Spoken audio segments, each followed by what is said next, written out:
someone talked about they'd just been diagnosed with cancer. Little kindness from a team member in our store who had no idea what had got, that they'd just come from a hospital and sort of walking around the city in a little bit of a daze and just went in and had a nice interaction with someone.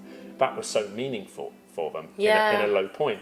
We used to say no to everybody, and then we said no to 2 Michelin-Star restaurants in the space of a week. And that was the moment when I thought, this is probably stupid. maybe we should start saying yes. And what's your turnover? This year we'll do about 14-15 million. That's amazing. Yeah, one of the differences which people don't notice when you look at really well done brands is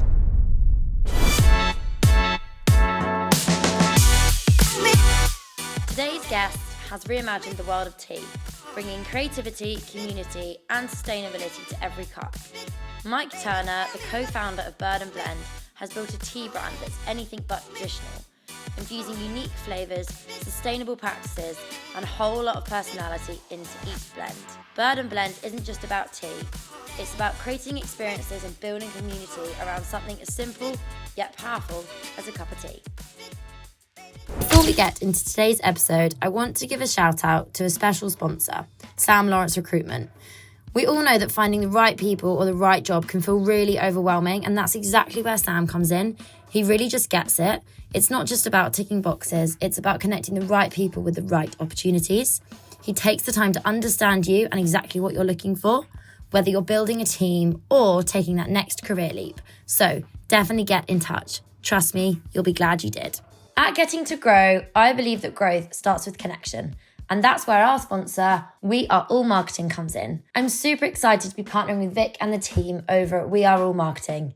They're not just a marketing agency, they're storytellers, strategists, and your biggest advocates. Whether you're building a brand, launching a product, or strengthening your digital presence, We Are All Marketing helps you turn ideas into impact. With a personalised, results-driven approach, they ensure your vision reaches the right audience in the right way. Ready to grow your business? Visit weareallmarketing.com and see how they can help you thrive. Getting to Grow is also brought to you by the Coconut Collab. And full disclosure, as I'm sure most of you are aware, I work there, so I know how much love goes into everything that we make. We're all about creating delicious, dairy-free, plant-based treats that do not compromise on taste. From our creamy yogurts to our indulgent desserts, everything's made with coconuts and a whole lot of care. If you're looking for something naturally good but seriously tasty, and my favourite is just our natural coconut yogurt, I have it most mornings with granola and lots of honey. Trust me, you're going to absolutely love it. Welcome back to another episode of Getting to Grow. On this week's episode, I am joined by Mike Turner, who is the co-founder of Bird & Blend Tea. Super excited to have you on, and thank you very much for coming all the way up from Worthing. no problem. Excited to be here. Thank you. So, as I was just saying before we went live, I haven't done a massive amount of research on you guys on purpose actually, because I wanted for you to tell the story, because I have a slight affiliation with Bird & Blend knowing you, meeting you, and obviously being introduced to you by Peter. Was in lockdown, as everybody knows that listens to my podcast, because I just stopped going on about it. I work for my day job as Coconut Collaborative, and we had a massive overproduction of our choc pots, because obviously all out of home shut, and then we were like, right, we've got all these samples, and luckily they can be ambient. We need to contact subscription boxes to basically we don't want the stock to go to waste. The NHS had enough at this point. How can we get it into more people's hands in a way that I guess was beneficial to us because new people were trying it, but also a nice little freebie for people that were already buying at home. I got in touch with one of your colleagues, Georgia. Georgina. Georgina, sorry. And Bird & Blend our choc pots ended up in Bird & Blend tea boxes, and I am now also a consumer of them myself. Hence, these will come out my cupboard, I promise. You haven't bought them. Because I wasn't organised enough to bring any. No, but it's quite good because it shows that I really do buy it. It's lovely. So, Mike, what's the inspiration behind Bird & Blend, and how did you start? That's a great question. So we started back in 2011, 2012. The inspiration was myself and Krisi, who's my co-founder. We'd met at uni, and we kind of always wanted to start something together. Both of us had worked lots and lots of shit jobs. I'm assuming I can swear. Yeah. Yeah. I'd worked lots and lots of shit jobs, and had kind of realised that was the impact that where you worked had on your whole life. And so it kind of clicked the impact that a business can have. But it wasn't necessarily about tea. We'd had loads of different ideas. We'd kind of tried to get started on a couple of them, but nothing had kind of bitten. We'd never got passionate about it. So eventually we thought, we've not got any ideas, let's go skiing. So we moved to Canada. What? Okay, that's quite dramatic. Quite dramatic, yeah, went skiing there. I worked as a ski instructor in the day and worked in bars in the evening. And over that winter, this kind of idea for Bird and Blend formed, or Bluebird as we used to be called actually, formed. The extra bit, if Krisi was here, what she'd say is she did say we should do this before I went to Canada, and I was like, no, it's a daft idea. And when we got there, I came round to it. So we decided there was no work where we were in the spring. The Olympics were happening in London. I wanted to be at them, so we said, let's come back for the spring, give it a whirl, and see what happens. But why tea? Where did the tea aspect come from? Where the tea? So Krisi had kind of fallen in. So I was in customer service and hospitality. Krisi had just kind of fallen into the tea industry.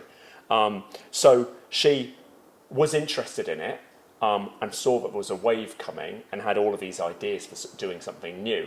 But it wasn't the same story that I think most tea company founders have. They went to China and they tried the most amazing cup of tea and they wanted to bring this to the masses. For us, we wanted to create great experiences for people, both customers and team members.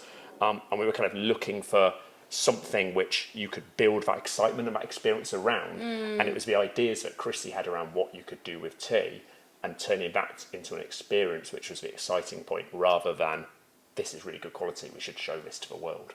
Oh, okay, interesting. Yeah. Because actually, I think it's really important for customers to go into a store and have that experimental side of it. Yeah. That I studied retail, like fashion kind of retail at university. Yeah. And theatre in the store was one of it was such an important aspect of 100%. Why you enter stores and what you gain from it versus just, buying the product online. Yeah. So that's really interesting that was kind of even then when I guess it was kind of sort of in its infancy at the time. Yeah. You were kind of pre-thinking and being this is where it's going to go. Yeah, I think because I'd come from, bars, restaurants, teaching skiing is giving people an experience. You're not really, you're not teaching an Olympic gold medalist. Yeah. You're teaching someone to have a smile on their face, right? So I think because I'd come from that attitude, and neither of us had come from pure retail, it meant that we'd started with that, how do we create a smile? If you create a smile, people come back, they'll buy the product actually as a souvenir, which is what I still think people do, rather than necessarily for it in particular.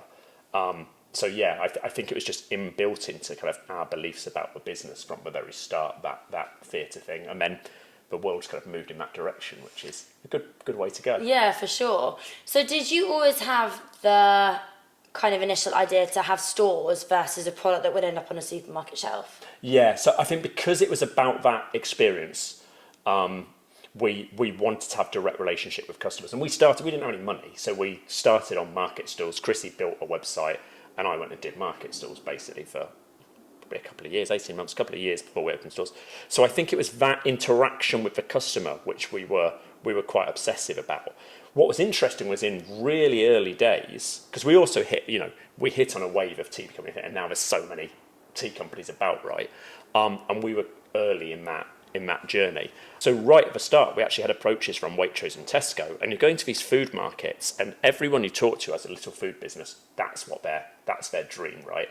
And I can remember us sitting there being like, oh, do we want to do that? We're sort of at a crossroads here of, do we go down that grocery route, or do we keep plugging away at doing markets and selling online?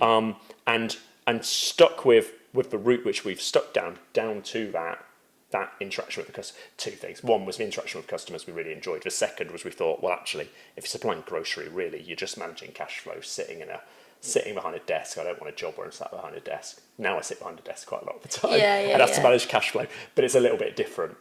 It was that people bit which we were really interested in. Yeah, which is so lovely to hear, because I think a lot of people, I founded the podcast, but I don't have a product as such, more of a service. And I think making sure that, you're going in with the idea that actually it's not to make loads of money, it was more to really bring something different to people that were walking by and saying, oh, that's a really cool store, what's in there? Yeah.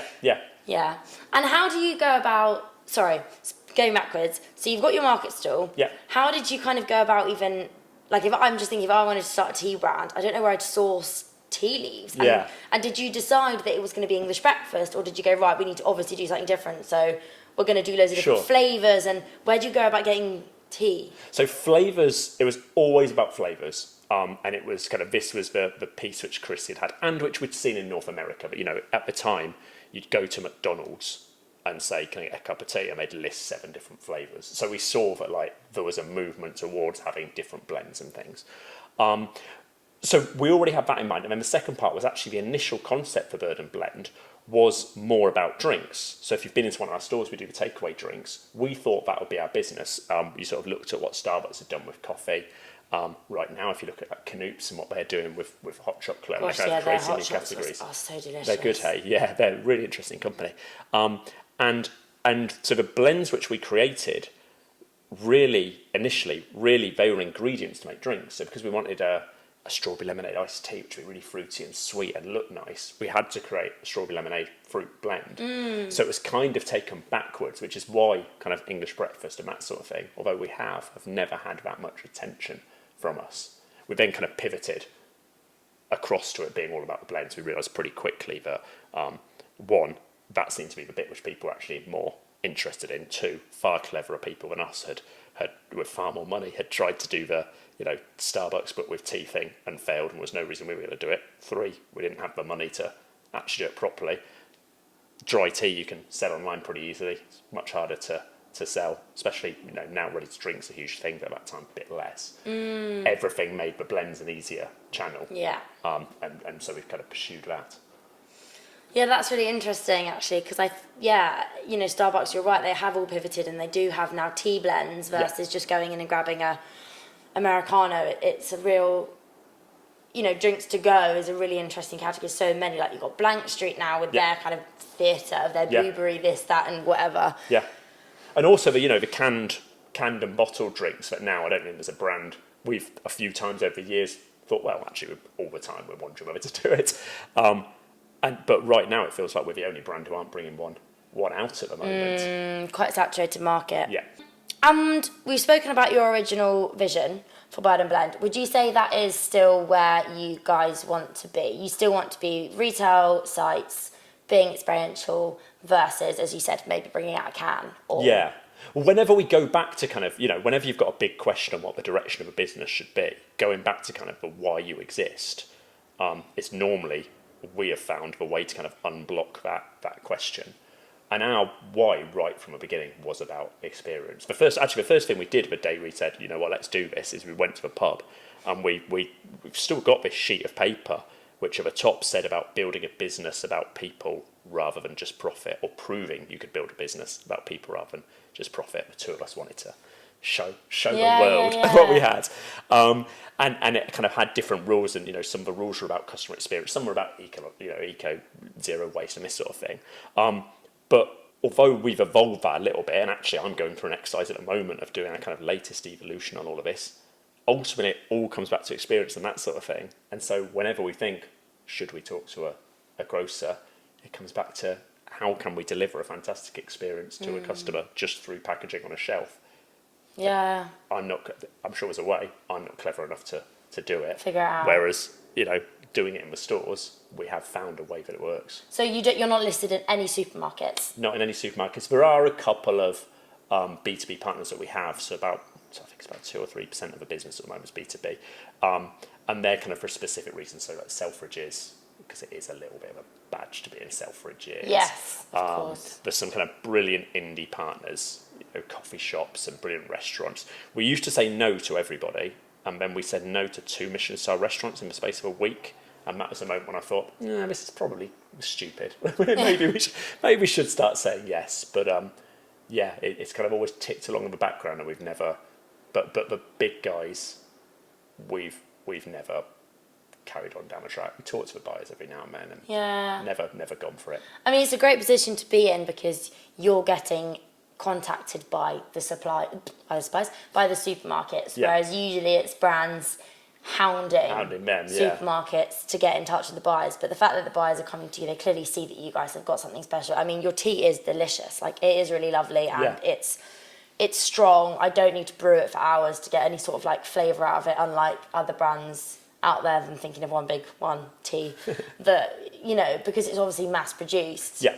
I don't get the flavour that I want of it. Like, other than being ginger in the hair, I love ginger. Yeah. I'm obsessed with that, like, really strong, hit the back of your throat, kind of like really, really, really, like, zingy flavour. And some of the brands out there, I'm like, you're not giving me what I want. Like, I am that extreme, though, as a consumer. Like, when I have like Moju, their ginger shots, and I always get the extra ginger ones for Ricardo, because I can down a bottle. Where everyone else is choking. Well, everyone else is like, that's so hot. And I'm just like, is it?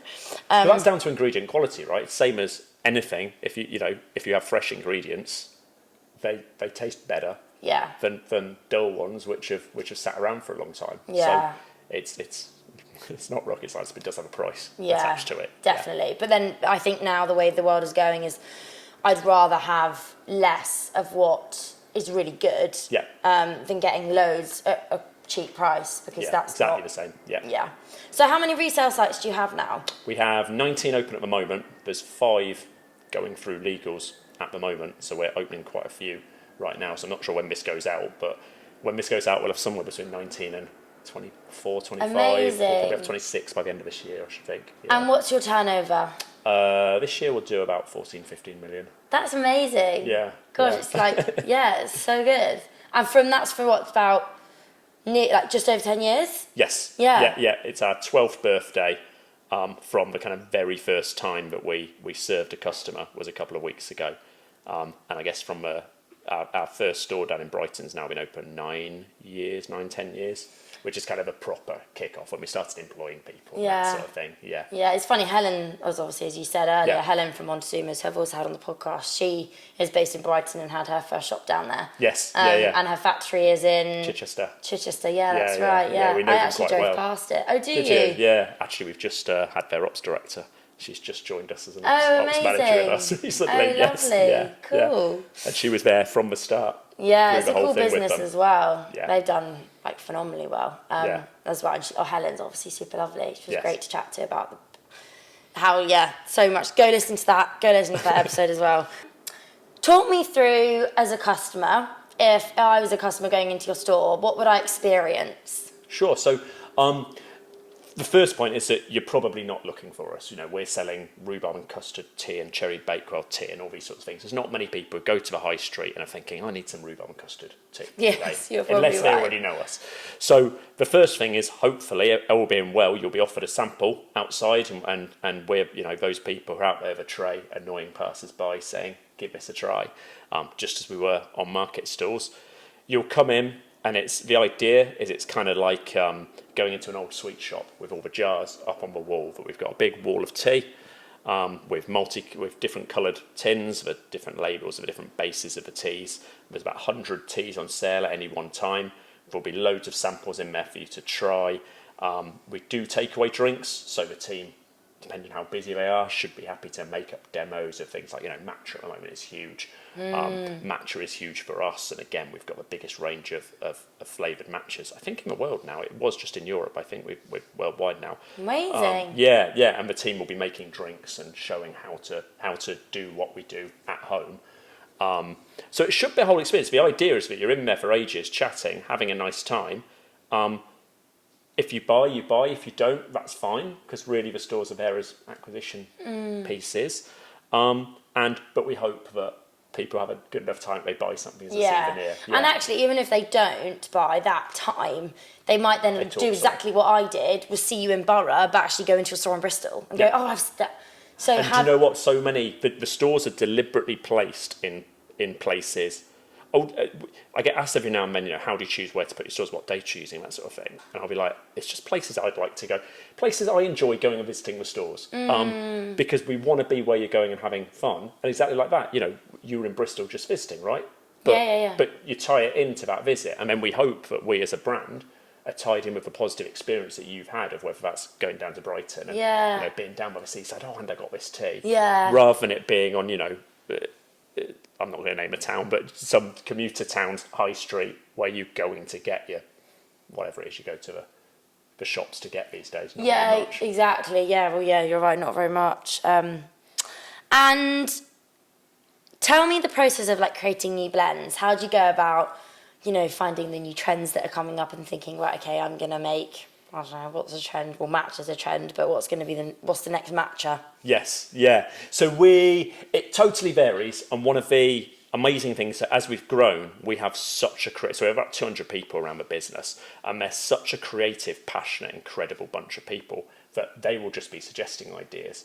Early days, it was Krisi and I, and it started out with looking for different things customers might be asking for, different ideas we'd had. Sometimes you'd eat something, we're both quite foodie, you'd eat something and think that's a really interesting flavour combination, can we turn that into a tea? Over time we've kind of done different collections, so we might do I mentioned Ruby on Custard, that was part of Sweets collection with lemon sherbet and cherry lips and a few other ones. So we might do different collections, or increasingly now collabs with people, and some of them are just random ones. You asked about how we kind of foresee trends. We don't actively lead our MPD through a kind of what's going to be next year's trends. And actually, sometimes we miss it. Like right now, matcha has amazing things going on it. I normally ignore what all of our competitors are doing. And this is the first time where I've kind of said to our team, I think given we're, have the biggest range of it, probably I would say we do the best, matcha latte, iced matcha latte on the high street. We've kind of missed this summer is sort of a summer of matcha, and we've not bothered to do anything. We're talking about cold brew. Possibly because we're not being really scientific and really clever about it. We're just kind of doing, this is cool, let's talk about it. Yeah. Sometimes, people in that kind of creative world are talking about the trends a year before, aren't they? That's what they're excited by, so it kind of naturally comes out. And I would say as we grow, as well as having more and more passionate people around the business, we do also have more people who are from a marketing background, have that expertise, and are slightly more looking at Google searches and all that sort of up and coming stuff. trends. Yeah, of course. And what's been your most successful blend to date, and why do you think that is? Depends how you measure success. Okay, I'm going to measure... Who's your favourite child? It's one of those questions, hey? Yeah, it's always my brother. Okay, revenue then. Revenue. Let's just go revenue. We have one. You were saying you love gingerbread chai. Is consistently our highest revenue generator. Gosh, how do I not know that one? Well, it's the one we use as the base. If you've ever had a chai latte or an iced chai in the store, that's the base of it. Okay. But it's a really interesting one because it's one we created for Christmas, gingerbread. It was one of our Christmas range. Then it was really popular, so we swapped it into our main range. Then it became, we have like a top 12, which we do in tea bags as well as loose. It overtook the chai, which was in that group, so it became one of those. And then it now sells steadily the whole time. The reason why it's the top seller is because it also is still a Christmas blend. So it sells well all year round. Peak is really, really key for us, as you can imagine. Yeah. And it slots in as a Christmas blend as well, so it gets the boost. Yeah. So I saw our Christmas, it's all ready for, it's all blended, just to be packed now for Christmas the other day, and I had to go and get our ops director and was like, is this what we should have, or have you over-ordered? Because it was like a good chunk of one corner of our warehouse needs to be pallets of the stuff. Really? Yeah. And do you see, is gifting and seasonality massive? Christmas is enormous. Yeah. Christmas is enormous generally across retail, isn't it? It is, yeah. And I think we're quite a safe bet, aren't we? Everyone has an aunt or someone who likes tea. You don't know much about them, but they like tea. Yeah. So it's Secret Santa, that sort of thing. We're at that sort of price point. So we're quite, alongside, chocolate and those sorts of things, we're quite a safe bet. So, you're within gifting and... That's it. We do really well. And then also, increasingly, we have an advent calendar that we do, which actually, that fits into your last question about trends. So that's really a huge trend, these kind of premium advent calendars. That wasn't us being clever, and actually it was a apprentice with us who suggested it, and she was just suggesting because she thought it was a cool idea. We were the first to not the first to launch premium advent calendars, but the first tea advent calendar, and very early on in the premium advent calendar time, and that's just exploded for us and been so useful. It's a nice thing, tea is a lovely thing to buy for somebody because it's not something you buy for yourself. You're very basic with your tea when you go into Sainsbury's, aren't you, or wherever you're purchasing from. I'm generally going down the aisle and getting the English breakfast and my lemon and ginger or something along those lines, and that's kind of it. Whereas actually to be able to try new blends and stuff is something that you're like, it's a bit of a pinch price point, I probably won't get it for myself, but actually if you're gifted it, how lovely, and if you like it, you generally are... it's such a habit. Yes. So actually, you probably would then go and seek it and be like, well, I really liked it. It's an extra £2. Yeah. I want it because it makes my morning happy. People are happy to spend on coffee. Yeah. So. And I think that's it. People have shifted from a few years ago just comparing it to, a tea bag price in Sainsbury's to comparing it to a coffee from Starbucks or Yeah. Street or wherever, or even to a glass of wine or something like that. You know, there's been a shift recently away from alcohol, and you know, all of the different drinks brands are doing really well out of that. I think actually we sort of slot into that as well.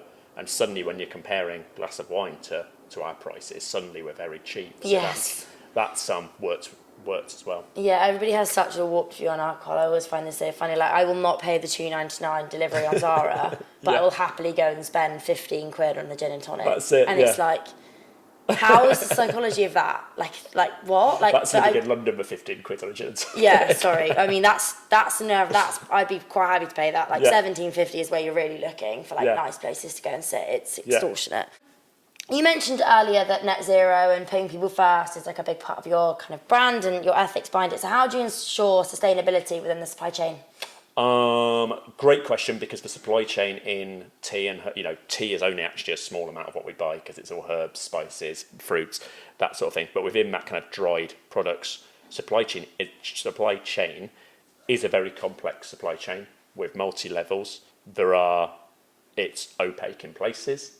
There's different rules in different countries for how you buy, and there's very little that we're at a scale that we can buy directly. So we're adding another level, having to work with brokers. So with a huge amount of difficulty, I think is the answer, and with an acknowledgement that we can't go and get the expectation levels that I might if I bought a carrot from a farmer's market down the road from me, which has been grown 2 miles from me, that isn't going to the same level of visibility.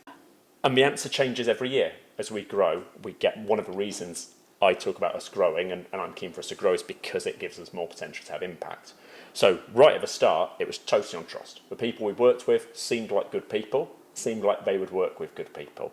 Over time, we now do a certain level of auditing. We don't yet go out to audit places, particularly as that would contrast with the net zero if we had people flying around the world. Yeah, of course. But we will audit first tier suppliers. We expect them to have certain pieces in place, and we'll have questionnaires and that sort of thing which go out the whole way. People can lie on questionnaires, but equally it gets them thinking. I think the final bit is that the end of the market that we're at, a lot of the challenges aren't actually the challenges which are necessarily the obvious ones for that people are thinking about. We're not dealing with farms which are trying to push their price down as hard as possible, and so things like child labour, whilst it's something we need to be aware of and we need to be doing our due diligence, we're working. Generally, for someone to produce a good product, they care about things. If they care about their product, they probably care about their people. They probably care about their soil. They probably care about what machines they're using, which does give a certain level of, as soon as you're talking to people about quality, there's a little bit which is covered already there. So yeah, I think the biggest one is being aware, not pretending that we're greener than green and not thinking we're greener than green, and using scale to up expectations on these sorts of things and ask questions. And has there been any significant challenges that you've experienced with trying to keep towards your goals? In terms of ethics in the supply chain in particular? Yeah, actually the biggest challenge would be China. So we have wondered on a couple of occasions about, can we take China out of our supply chain completely, for various reasons. China is super opaque, even when you think it's not. But realistically, it's nigh on impossible. Green tea, you're kind of reliant on China. There are other places, but again, quality, that sort of thing. Similar to kind of me at Coconut Collaborative, I've got Indonesia and Bali and Sri Lanka that sell that make coconuts. We don't have the climate. I mean, today we have the climate. But generally, this is a one-off, right? Yes. I'm the same. It's similar supply chain issues because I can't go to Tesco and get my ingredients. Yes, for sure. Although Sri Lanka, we find most of our black teas from Sri Lanka, and actually the conditions and things out there, it's pretty strong. At least in the tea industry, I think as a whole economy has been built around it. They've got some stuff in place, but yeah, the big one in China actually is our teaware. So if we're making infusers and that sort of thing, even if you try and move away from China, it ends up being subcontracted there anyway. Interestingly, we're hiring for a buyer at the moment, and my ops director was saying the other day that he interviewed someone from I won't name a brand, but a well-known high street ethical brand, who was talking about, we moved everything away from China when we're talking about the ethics part of Yeah. the interview. We were really proud to do this. He said the next person they interviewed had been from a supplier to said retailer, who said, we did really well because this retailer wanted to move everything from China, so they came to us, and we ended up just getting it from China and selling it to them. God, it is hard when I guess yeah. China are the only places that are growing it in quantity, and you know, Yeah. they've got the- And you know, the people power in factories to make certain things, you just can't compete on cost. And ultimately, Yeah. a consumer will say, you know, I'd love for this stainless steel infuser to be made in Sheffield. When we do things like that, and we attach the price point, they don't sell because people don't want to pay the, you know, 4 or 5 times as much. Yeah, absolutely. And your branding and your name, how did you come up with like your quite strong brand on the high street? I see it and I'm like, oh, it's recognisably Bird and Blend. So Yes. how did you come up with the name and then the whole Everything branding? around Yeah. it. So we started out being called Bluebird, which is a skiing term. It's a term for an amazing day. And we rebranded to Bird and Blend. We rebranded partially because Krisi, my co-founder, and I felt that the word Bluebird, as we'd grown, didn't mean so much to our team as it did to us at the start.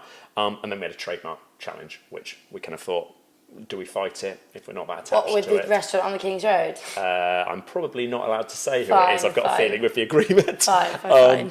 But yes, Okay. they when we opened in London, they weren't happy with us using it. I was going to say, I don't know any other Bluebird. Yeah, I mean, there are a lot of companies called Bluebird, which was one of the Really? ways we could have got off. But I think the legal advice was it's Don't do 50-50 whether you'll win, but it'll cost you 100k. They can afford it. Can you? You're saying you don't care about a name. Maybe change it. Yeah, exactly. It's, Yeah. what's that saying? Reward versus like risk. Yeah, and risk that. versus reward. Yeah. So, but that gave us an opportunity we were kind of forced to rethink it. And we did all sorts of clever bits. So I'm not a big fan of consultants. We brought in a consultant who, after about 3 hours, I think he was meant to be doing a day with us. I was like, you can go now. Like, you're of no use at all. We did sessions with different members of a team. We did focus groups with customers. We did all sorts. Me and Krisi sat for ages, still own. In fact, we've sold most of them now because we've got added digital, but we had so many domains of random names for like Black Dog Tea. We got 2 black dogs. You're like, what a cool name, until someone said, you know, that's a phrase for depression. Probably not what you're going for. But all of this sort of thing. Oh gosh, I didn't know that. Yeah, black dog. If you've got your black dog at your side, you're depressed. But Bird and Blend actually came from, we were gone through all of these different bits. We sent out a survey to our whole customer database. I think we had about 3,000 responses. And one of the questions, it had all sorts of things for us to try and help us figure out a name. And one of the questions was describe what we do or something. And we word clouded all of the words in all of the answers, and the 2 biggest words were Bird and Blend. And we'd already kind of thought, we want something with an ampersand, there's something cool in something and something, and it also kind of gets our thing of we're blending, like having the stuff together. And we thought, we're all about community, we're all about people. Actually, this kind of crowdsourced name of Bird and Blend works really well. Yeah. And it is what our customers are saying about us. It wasn't really noticed for rebrand by our customers, which is one of the aims that we had for it. It says what we do a lot more. We're about blending. Yeah. There's a whole load of clever stuff within it, which if you had Krisi here instead of me, she could talk you through. And then the second part of your question, the branding generally, has come from Krisi. So neither of us have, whilst now we're relatively qualified in what we do, we weren't doing it before, we didn't do degrees in it or anything like that. So she just kind of learned how to do stuff and work with her team to produce this, use it as an opportunity to refresh all of our branding, did that, and it looks a lot stronger. And you know, it's kind of, I think one of the differences which people don't notice when you look at really well done brands is that someone can show you all the different, you know, like Fever Tree, where the label is, actually has a meaning on where the label is on the bottle. I forget what the meaning is, but it does. For us, was things like you look at a bird and one of its wings is a tea leaf, one of its wings is a palette because we're about blending. Oh, sorry, no, its tail is a palette because we're all about blending. There's all of these kind of bits hidden in it, which is what brings it out. And that all just came from a kind of process with our team. Yeah, that's really mainly a guy called interesting. G who started off packing tea for us and now does all of our CRM, but at the time he was our designer. He's been with us forever, and Krisi were the 2 who who did it all. Amazing. I've just seen here it says make all the big smiles and signs to live. I like that. That's cool, eh? That's a good warning. Yeah. I just, as you said that about like the small things hidden in branding, roses have come out. Have you seen it all over like socials? In a roses box, you know, or in any roses product actually, not just the box, the other things they do as well. But you know the rose, Yeah. right in the centre is the Cadbury's logo. Oh, really? But it, you know, I've never noticed it because I never probably paid that much attention to detail. But somebody noticed it, put it on Instagram, and it's like blown up. And I'm like, it's those bits hidden there. I think you know you don't have to notice them when you're just grabbing something off the shelf, but I think it's those layers definitely. which do actually add some level of authenticity to it. And you can tell, can't you, when sometimes you look at really bad branding and it's just missing that sort of cleverness. Definitely. It's nice as well because it adds, you know, your uniqueness, your USP, why people are looking at the packaging, why they're picking it up. Yeah. They're reading about it. You know, there's a lot that can be said from like what this product is. Yeah. By the look and feel of it as well. Yeah. And how important do you think kind of brand identity is within the tea market? It's all good. Sorry, I just asked you a question. You just said. No, that's all right. How important is brand identity in the tea market? It is really important. We're fortunate that I rarely talk about us being in the tea market, which is why I'm not too bothered with what our competitors are doing, because I think people are going to Sainsbury's and we're not on that aisle, and so they don't see us as in competition. A lot of our customers will have their go-to breakfast tea and then be having us at different times of the day. Yeah, it's a different occasion. Yeah, so I would say it's ultimately it's a commoditized market, so it's really important to have the branding for the reason that every other commoditized market is, right? For where we are, I would say the branding is really, really important, but for a different reason. I think it's because it's kind of tying people into that whole world of what we do, getting them to have that emotional, you know, some of our customers we've got a private Facebook group, which I think is about 5,000 or 6,000 people in it. They are so passionate about what we do, and things like those cute little messages. You know, if we launch a hat with something cute on it, they love for that reason.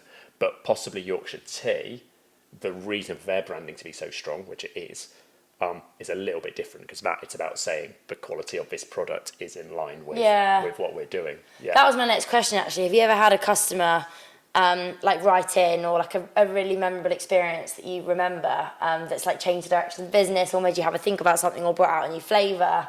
New flavours all the time. People, you know, we're today I will go and see a couple of our stores and I'll serve a couple of customers, and just in those conversations you think, going back to your trend question as well, actually, it comes from that as well. Yeah. So yeah, there's loads of those. Customer experiences which really are really meaningful. Again, we're fortunate enough that, I'm not exaggerating when I say every single day we will get emails into our CX team saying, I went to your store and I had such a fantastic experience. And the reasons, because you don't just write in because you've had a good time. Who writes in because they've had a nice time? You're always writing complaints. Yes. So if you've had such a good time that you're going to write in, there's a reason for that. And some of those reasons do make you think, God, what we're doing really has value here. So recently someone talked about they'd just been diagnosed with cancer. And the little kindness from a team member in our store who had no idea what had gone, that they'd just come from the hospital and sort of walking around, I was about to say the city, but maybe that would be a bit personal, but walking around the city in a little bit of days, and just went in and had a nice interaction with someone. That was so meaningful for them in a low point. Likewise, I read one the other day from a couple of weeks ago, which was someone who was quite far on the autistic spectrum.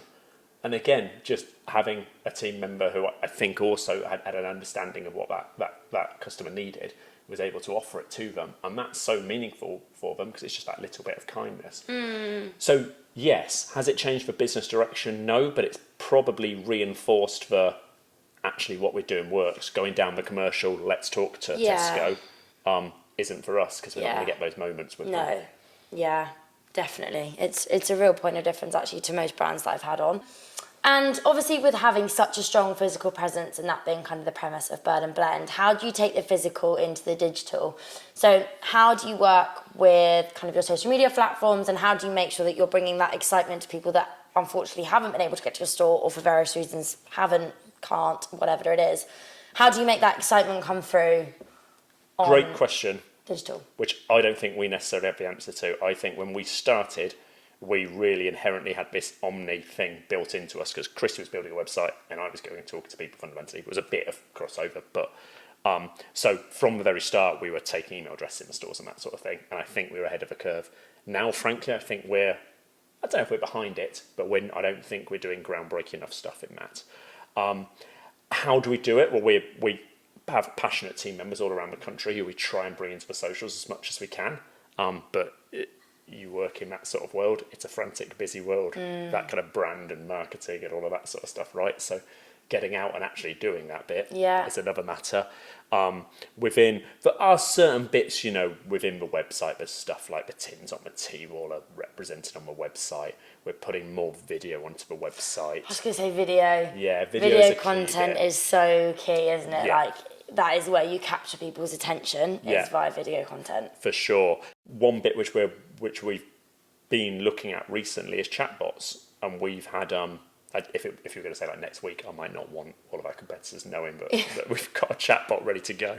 But by then we'll have decided if we're launching it or killing it. But when you go into the stores, I was talking about that conversational piece you have.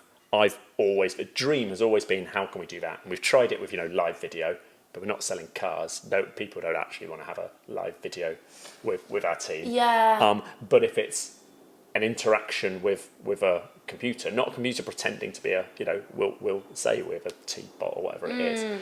I'm really excited for that'll be a step into it. Yeah. The other big one is, I said as we were coming up, I'm going to one of our events in one of our stores this evening. We do a lot of events in store which are pushed through digital, so we kind of get this crossover there to try and make it very omni.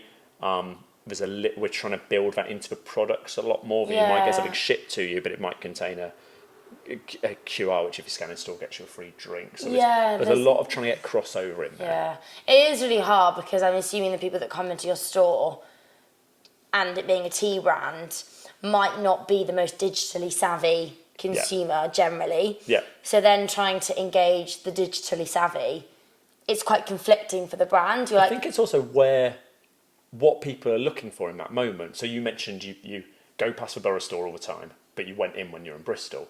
In Bristol, you were there for pleasure. So you didn't go in to buy. If you were buying, you'd go into a convenient Borough one. You went in because you wanted something to do. Yeah. Does anyone go and scroll through a website when they're just looking for something to do? No. They do on Instagram. Yeah. So part of your thing is your answer is pulling stuff into the socials, which we're all right at. What we do is that it's authentic. It's team members who have been promoted out of the stores who are doing the Instagram. Yeah. But having stuff on there. So it does mean there's always going to be someone who lands on our website, it's transactional. Someone who comes into the store, it's not. And there's always going to be a little bit of that difference, I think. So it's about building into the CRM, building it into the socials, building it into everything. And diversifying now down the financial side of things. At the early stages, was it just family and friends backed, yourself backed? How did you kind of get the initial money to go and do the research and the founding and the first order and that kind of thing? We didn't do research of that sort of thing. So initially, the town we were in didn't have work in spring, so you'd spend winter and summer saving. So we had a couple of £1,000 that we'd saved. We had credit cards. My folks said we could live with them rent-free for 6 months, and then Krisi's mum said likewise. I think there we contributed a bit, to be fair. My folks, I think we didn't contribute. Yeah. I think at Krisi's mum's. So we really did bootstrap it. When we opened the first store, we got a startup loan. You mentioned Virgin Startup. We actually didn't use them. We used Smarter, who I don't think exists anymore. And we had a loan which allowed us to open the first store, but that wouldn't have paid for it to have, fancy fit out. So me and, we have scaffolds and that sort of thing in the stores. It's really cool and trendy now. The reason we did it is because we drove up to Leicester and bought a load of scaffolds off a bloke for like £1 each or something. That was all we could afford. I drilled it in. Our shop looked crap for years. It's now been still looks a bit rough around the edges. Where was your first store? Brighton. Oh, it was a Brighton store. Yeah, because now I'm all right at DIY. At the time I wasn't, and I had to do it. The only bit we could afford to get someone in for was the plumbing and the electrics, which the electrics was 2 sockets, and the plumbing was a little bit more complex. When we first raised money, which was a few years after that, family, friends. We've been very fortunate, I think, because we were pretty young. We used to get referred to as as a young couple who started a business. And it started to hurt when people stopped saying that.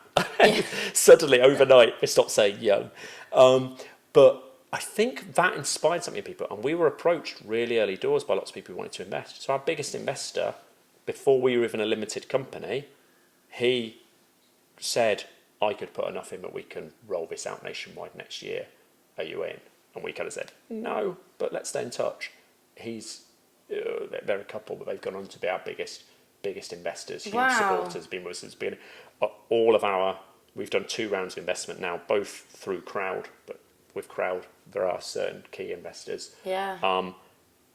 Whilst some of them have put in significant amounts of money, all of them are people we've met through the business who have been, or one of them was a mentor to me at uni actually, but they've kind of want to get on board with what we're doing. And it works really well because it's not strict governance. There's none of, actually turned down a big check recently from someone because they were like, and what will the shareholder agreement look like? And I said, it won't, you're not having one. Yeah. And we took it, several £1 million. I was like, no one else has one. Why? I have no need for one. I really love your authenticness, approach. It's so real. It's like you're very down to earth with the turner of 15 million quid. You're almost like, no, I will not divert. Yeah, that's the word. I won't ever diversify from the reason I started this. Yeah. And I can only imagine how many people, see a shiny £5 million his investment and go, yeah, I'll have it, and then end up diluting their business and giving bits away and not having the control, and then maybe regretting it later on. Whereas you've built a business so sustainably and organically that it's a solid foundation of you guys going into the future in your next 5 to 10 years. Yeah, I find it. Do you know what? I find the kind of psychology and the reasons why founders in particular do it really, really interesting. They're like Ferraris. But I think for less of them than you think. Estate agents like Ferraris. Yeah, you go into you go into jobs where you can such a nice car, and I'm like, yeah, because it's 80 quid for our hygienist appointment. This is it. I mean, they're 15 minutes. Whereas the reality is with a founder, you don't have money for it. I still live in a tiny little flat. It has damp, all of this sort of thing. Drive a rubbish car. We could have sold the business if we wanted to. I could not be working, to be blunt. Probably not of a never work again level, but maybe on my spending, but not not the yachts. Are you level. quite frugal? But I'm quite frugal, and I think it's down to what drives you. And I genuinely think that all founders probably need therapy. There's something wrong with them in their head that they're willing to do the 100-hour weeks for no payout, for being 95% chance whatever you're going to fail. As you hire people, you are consistent. We've got incredible people, but that doesn't mean I'm not consistently let down. We launch a new perk. Any new perk you launch within 3 days, there's a reason why you're a bad person for how dare you've given us sick leave or whatever it is. Something which is this? So you've got to be sort of happy to take that battering and still be chirpy and be like, we are doing the right thing. And I just find it really interesting. I think one of the bits is that some founders, it is an ego thing, and they start to kind of believe their own bullshit of, we're at 20 million, that's because I'm amazing. They don't recognise it's luck. The people around you who you've been lucky to get around you happen to be really passionate and better than you and be able to tell you happen to be steering it in the right direction. It's a growing market anyway. Yeah. And that's when I think they're like, it's amazing, I deserve a Ferrari. But I think staying grounded and realising actually the bits which has an impact for us is the teams who are having conversations right now in our stores with customers. This podcasts and media and things fit into it in the longer term, but I'm not earning anything today from doing this for a business, am I? I think remembering that is really, really important. Yeah. And we're perhaps a little bit closer to that transaction, so perhaps it's easier to remember than if there's 10 of you in a fancy London office selling into 20,000 service points or whatever. Yeah, true. Yeah, so true. What advice would you give to aspiring entrepreneurs kind of facing their own current challenges at the moment? I think the first is just moving forward. It's so easy to get lost in. You touched on how to do the research and all that sort of thing. You can get lost in so much detail where you just need to make decisions and move. The bit which I think founders often do have, which less people have, is they'll just make a decision. Get some information, make a decision, move forward. Some of it will be right, some of it will be wrong, but at least keep on moving. I always think that's the biggest thing. You know, you talk to people who said, I've got this idea, but how am I going to do this? And I did the same. When we started, I can remember saying to a guy who I'd been introduced to who started a business, it's like, how can we be compliant with this and this and this and this? And he said, you can't, there's two of you. What you can do is, as you grow, you become increasingly compliant and you do what you need to do at that point. So that, and ask lots of people questions, as I just said that we did.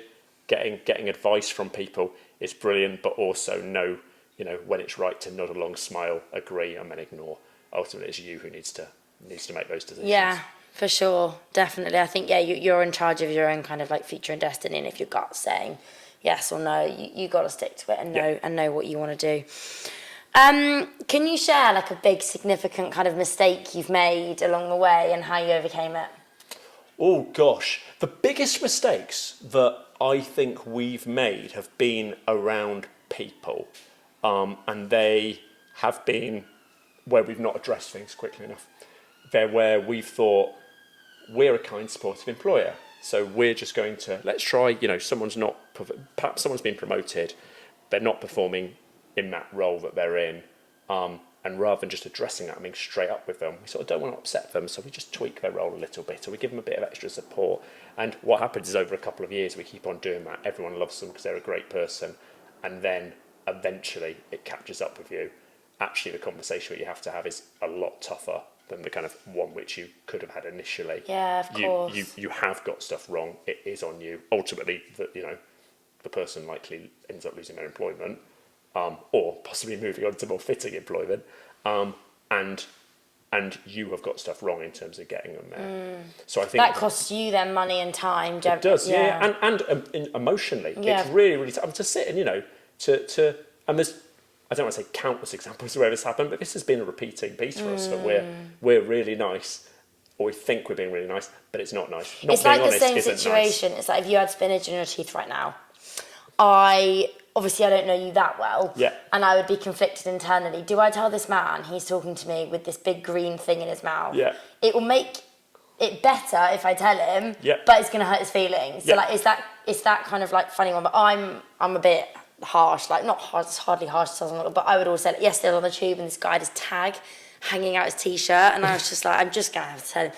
And then I tapped him on the shoulder and bless him, I think I scared him because he was like, what have I done, where am I going? And I was like, no, I'm just letting you know, like, your tag's hanging out. And he was like, oh gosh, thank you so much. Someone's told me my flies have been undone. And I'm like, this is really great. Keep doing this. And in the UK we're bad at it, because we're sort of told as kids, do this, stand in line, don't step out. But kindness is being honest with people. Absolutely. Even when it's hard to do it. So those are the biggest ones, and they're the biggest ones because I find them kind of emotionally very, very. And you can't sit there and go, this is really hard on me. You need to feel sorry on me. You also have to be there and be the like, I've just got to be a bastard here. Like, sorry, you're allowed to think that I've fucked up. I don't think I'm actually a bastard. I think I've fucked up and an idiot. But it's probably better that you think I'm the first one than the second. Yeah. Absolutely. What are the plans for Bird and Blend in the future? Keep on growing. So as long as, I think that we will keep on growing as long as we can grow our impact through the growth, because that's the bit which drives me.